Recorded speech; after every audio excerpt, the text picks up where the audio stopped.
exemplares, número este que representa apenas uma pequena fração da vasta necrópolis de cristãos com seus estimados 4 milhões de sepulturas em mais de 800 quilômetros de galerias subterrâneas que não se limitavam apenas a Roma, mas também podiam ser encontradas em Saracusa, Alexandria, Nápoles e Paris.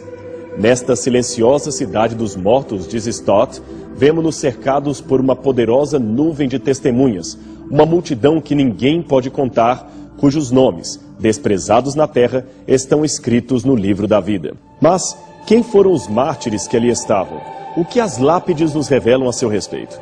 Bem, não conhecemos o seu número exato. Os historiadores pensam que, dentre aqueles quase 4 milhões de sepultados, os que sofreram martírio somavam, certamente, alguns milhares. As atas dos mártires, produzidas nos séculos II e III, são alguns dos protocolos judiciários dos processos contra os cristãos. Elas nos trazem os casos de muitos mártires, mas não podemos tirar dali uma lista completa. Quanto, porém, ao que deles é dito nas lápides, surpreendemo-nos ao ver que a palavra paz é a que mais se repete em todos os epitáfios mais antigos. Veja esses dois casos exemplares. O primeiro traz parcialmente o que sobrou do túmulo de uma certa jovem chamada Vicentina, que deduzimos ter sido mártir, pelos desenhos que ali acompanham a inscrição. Ali está escrito in pace, isto é, em paz. A seguir, temos outra lápide de uma certa Rufina, desta vez com uma inscrição grega que traz isolada a palavra eirene, que novamente significa paz. Mas talvez o mais curioso é que as catacumbas de Roma foram usadas desde o 2º até o 4º século depois de Cristo, quando então caíram no esquecimento. Nisto, é importante observar que elas têm em sua trajetória um acontecimento histórico que seria a pretensa conversão do imperador Constantino, que na verdade foi um verdadeiro divisor d'águas na história das catacumbas. Junto com a dita conversão do imperador, vieram o Edito de Milão, que determinou o fim da perseguição aos cristãos, e, algum tempo depois, a oficialização do cristianismo como a religião de Roma. Nesta nova fase de oficialização, as catacumbas continuaram servindo de cemitério para os cristãos, mas apenas para aqueles que tinham condições de pagar pelo privilégio de ter o seu corpo, ou de algum ente querido, sepultado com requintes entre os grandes mártires do passado.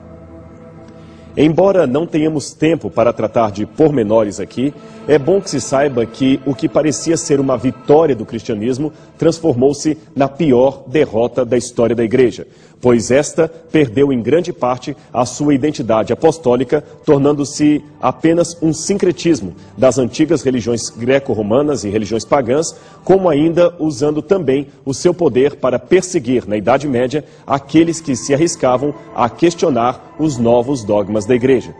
Pegue qualquer livro de história geral e verifique os anos sangrentos que se seguiram à hegemonia da nova fé cristã em Roma.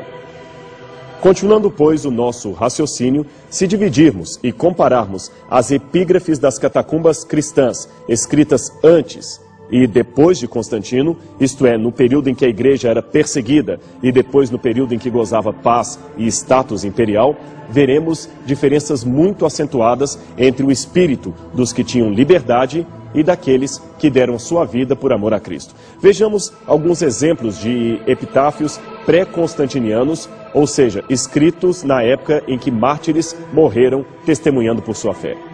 Um deles diz: aqui está Márcia, que se pôs em repouso num sono de paz. Outro, Lourenço, a seu amado filho, que sempre foi conduzido pelos anjos, vitorioso na paz e em Cristo. Mais um, sendo chamado, ele se foi em paz. E um último, Deus o deu, o tirou, bendito, que viveu em paz no consulado de... É claramente possível ver aqui as noções de morte como um sono ou um descanso e a repetição da palavra paz.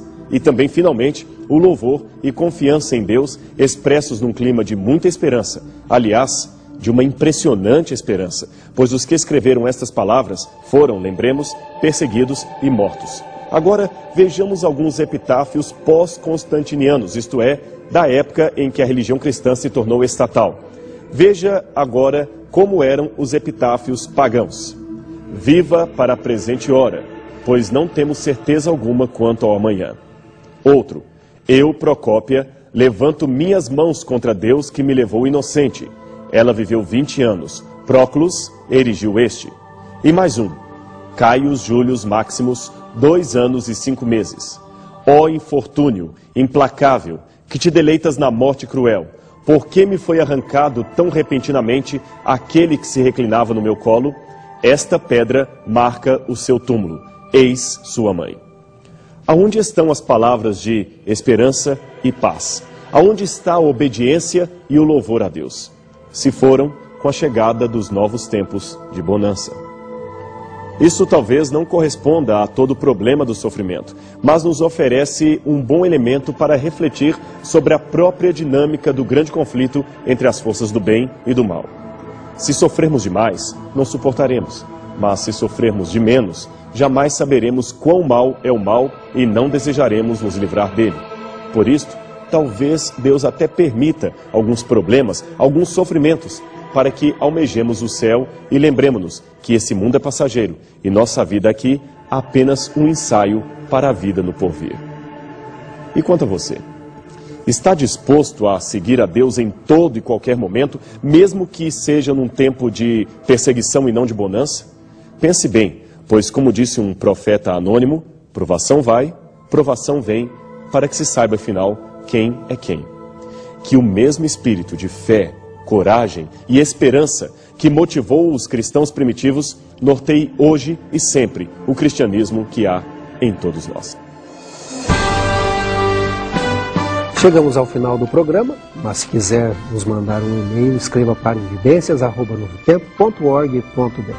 Na próxima semana voltaremos com mais um programa Evidências, sempre em busca de fatos que comprovam a veracidade da Bíblia Sagrada. Até lá.